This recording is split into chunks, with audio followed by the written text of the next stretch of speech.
Bonjour, tutoriel Fernand Pentier.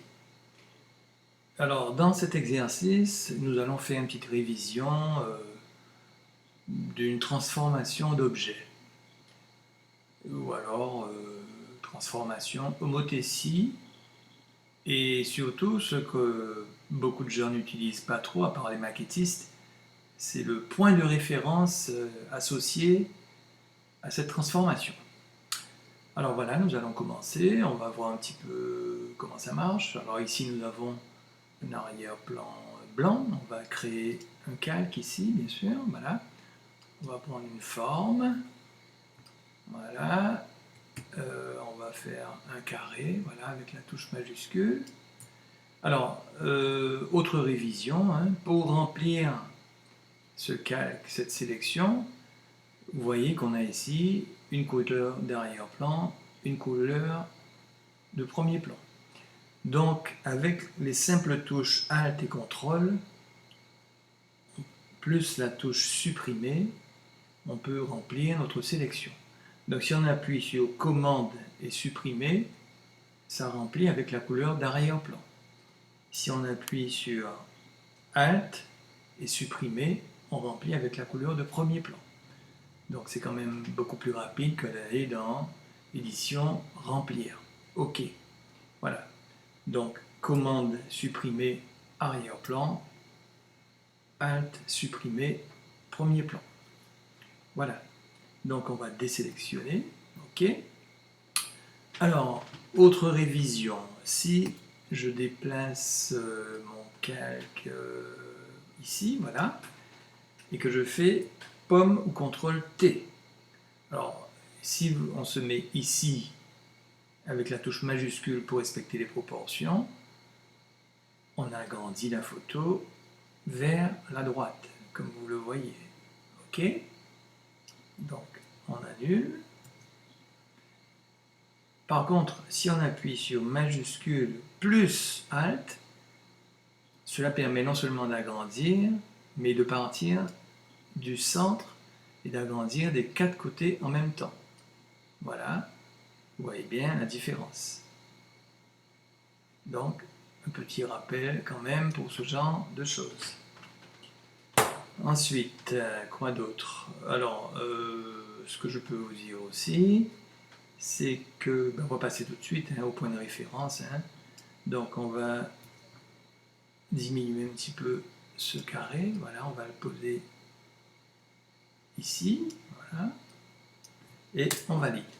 Voilà. Bon, alors, si je fais pomme ou CTRL T, voilà ce que j'obtiens. Vous voyez, il y a plein de petites poignées partout, mais il y a un petit point au milieu qu'on appelle point de référence. Alors, à quoi sert ce point de référence? Alors, si je fais maintenant une rotation de mon objet, vous voyez bien qu'il tourne autour de ce point de référence. C'est tout à fait normal. Échappe, donc je refais CTRL T, pomme ou CTRL T. Par contre, si je clique sur ce petit point de référence avec la touche majuscule et que je viens placer mon point de référence ici, par exemple, et que maintenant je fais pivoter mon objet, vous voyez bien qu'il tourne autour de ce point de référence. Voilà. Pomme CTRL Z. Et autre petit rappel, si je fais la même opération en appuyant sur la touche majuscule, en regardant ici en haut, vous allez voir que mon objet se déplace tous les 15 degrés. Voilà, 15 degrés, 30, 45, 60, 90, 75, pardon, et 90 degrés. Donc là, vous savez que vous êtes exactement à 90 degrés puisque c'est affiché ici. Mais cela n'est possible qu'en appuyant sur la touche majuscule. Donc ici, 75 degrés, 60, 45, 30, 15 et 0. Voilà. Donc c'est quand même bon de rappeler ces petits éléments. Ça peut aider à réaliser des choses beaucoup plus rapidement que vous ne l'imaginez. Voilà. Bon, maintenant, alors pour concrétiser cet exercice, nous allons réaliser rapidement une horloge, par exemple, pourquoi pas, allez, on va faire une horloge. Donc, on va supprimer ce calque. On va en créer un autre. Alors, pour créer l'horloge, il faut absolument afficher les règles et mettre des repères. Donc là, on a un format de document de 10 cm par 10, 300 dpi. Donc, il suffit de cliquer dans la barre, dans la règle, pardon, et glisser un repère. Et si votre magnétisme est activé, il va s'arrêter automatiquement à 5. Voilà. Donc ici, on a le milieu de notre document. Parfait. Partant de là, on va créer notre horloge. Hein. On va faire un petit cercle. Alors, je vous ai montré la touche majuscule tout à l'heure pour contraindre à faire un cercle. Mais si on doit le mettre au milieu, ça pose quelques problèmes. Donc en fait, en plus de la touche majuscule, pour contraindre au cercle, il faut aussi appuyer sur Alt et se poser au milieu de notre document, donc sur la croix centrale ici. Et à ce moment-là, vous voyez bien que le cercle part du centre de notre document vers l'extérieur. On relâche la souris et les touches après. Voilà. Et donc on est certain qu'on a un cercle parce qu'on a appuyé sur majuscule, et on est certain qu'on est au centre du document parce qu'on a appuyé sur Alt et qu'on est parti du centre vers l'extérieur. Maintenant, on a notre cercle parfait. Et au milieu du document surtout. Partant de là, on appuie sur Alt, supprimer, et voilà ce qu'on obtient. On peut, à partir de ce moment-là, désélectionner. Alors, si je me rends compte que mon cercle est trop petit, maintenant que j'ai désélectionné, ben je fais pomme ou CTRL T, et comme on a vu la fonction à l'instant d'agrandissement partant vers le cercle, on réappuie sur majuscule et Alt, et vous voyez bien que le cercle va augmenter à partir du milieu. On valide, et voilà, donc c'est comme ça que ça marche. Alors à ce stade, on a notre fond d'horloge. Hein. Alors bien sûr, dans ce cercle, hein, si on veut récupérer la sélection, on appuie sur CTRL ou commande et on clique dans le calque. On récupère la sélection. Touche G si on veut mettre un dégradé. Ici, celui-là me convient bien. On se met au milieu, touche majuscule et on trace un dégradé. Voilà. Si on veut l'inverser, pomme ou CTRL I, et voilà. Donc, on désélectionne. Notre montre qui est préalablement détourée est ici. On va cliquer et glisser vers notre document. Et voilà qu'on a notre montre qui est là. Donc on va la réduire un tout petit peu. Voilà. Toujours pareil, pomme et Alt pour réduire sur place. Voilà. Oui, ça me convient bien comme ça, voilà.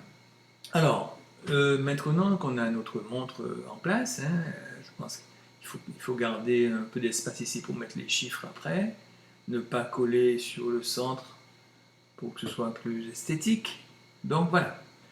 Alors, je ne vais pas faire cette opération 12 fois pour coller 12 montres ici, surtout qu'après, il faut les placer au bon endroit. Alors, vous savez que sur une horloge, il y a 12 chiffres. Et vous savez aussi que notre petit cercle, il fait 360 degrés.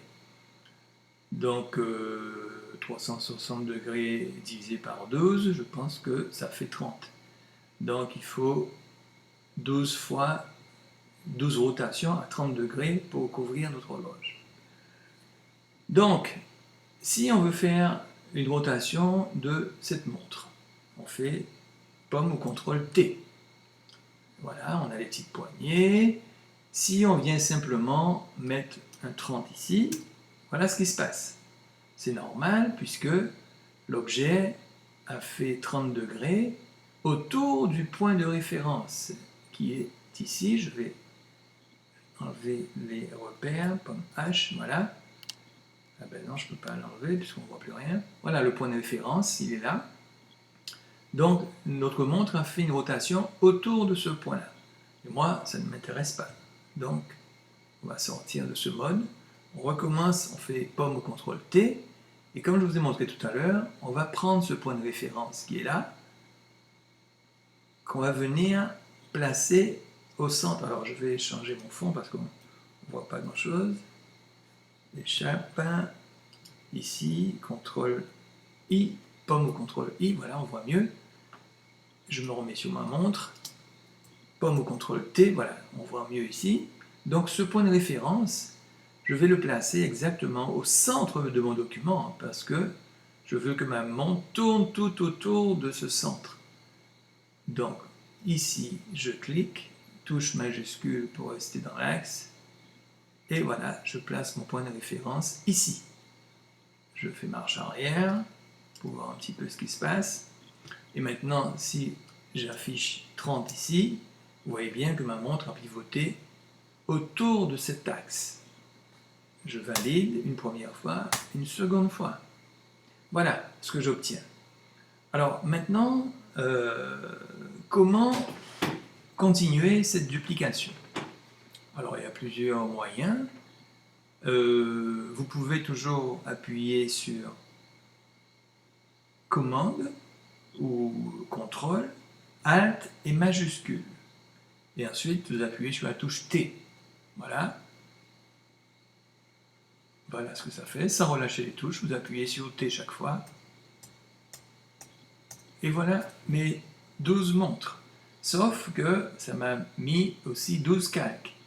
Ça ne m'intéresse pas trop.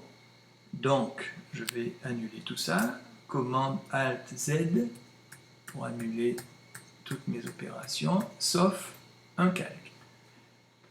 Il y a une combine qui permet de rassembler les 12 montres sur un seul calque.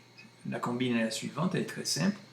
Il suffit, quand on a notre objet ici, d'appuyer sur CTRL ou commande, de récupérer la sélection, de réappuyer, je vous montre les raccourcis, voilà, non, c'est pas ça, voilà, voilà, il faut appuyer sur les touches en rouge ici, commande, option, shift ou majuscule, plus T, ok? Donc, maintenant qu'on a sélectionné notre objet, commande, alt, majuscule, T, voilà, vous voyez que l'objet reste sélectionné, on a bien nos 12 montres, mais sur un seul calque. Maintenant, on peut désélectionner, et vous voyez bien qu'on a nos 12 montres sur le même calque. Donc, c'est toujours intéressant à savoir. Et maintenant, si je veux mettre des attributs, faire tout ce que je veux, eh ben, mes 12 montres bougent en même temps. Si je trouve qu'elles sont trop petites, eh ben, je fais pomme au contrôle T, j'appuie sur majuscule toujours pour contraindre à la proportion, et Alt pour partir du milieu. Et là, je peux les agrandir ou les réduire, toujours en partant du milieu. Donc pour ce genre de maquette, c'est indispensable d'appliquer ce genre de méthode. Alors voilà, ça j'estime que ça devait être quelque chose à vous montrer parce que c'est quand même très pratique et très rapide. Après, pour finaliser ma montre, bah, c'est très simple, hein. Il suffit de prendre votre petit texte avec une couleur, je ne sais pas laquelle, on va prendre du rouge, je ne sais pas si ça ira là-dessus. Voilà, un rouge foncé, voilà. Vous tapez 12, tout simplement. Voilà, on replace le 12 comme il faut. Ensuite, vous reprenez votre outil texte, vous tapez 3 ici, tout simplement, que vous replacez. Vous reprenez votre outil texte, ici ce sera le 6, bien sûr, que vous replacez. Et le dernier, ce sera le 9, que vous replacez. Et voilà notre horloge en très peu de temps. On enlève les repères, pomme au contrôle H. Et voilà une horloge très faite en très peu de temps. Donc l'arrière-plan, vous savez, j'ai fait ça, mais vous faites ce que vous voulez, hein. Déjà, si vous êtes dessus, vous faites pomme au contrôle I. Voilà ce que vous avez. Après, on fait tout ce qu'on veut, hein. On met un fond uni, on peut avoir une horloge carrée aussi, c'est pas interdit, hein. Voilà. Donc après, chacun est libre d'imaginer tout ce qu'il veut. Et ici, on peut faire un dégradé, on va choisir un autre dégradé, hein, voilà. Tout est possible. Voilà. Donc c'est ce que je voulais vous montrer avec cette technique et le point de référence surtout. Voilà, donc je pense que ça vous sera d'une grande utilité. Tutoriel Fernand Pentier et à bientôt.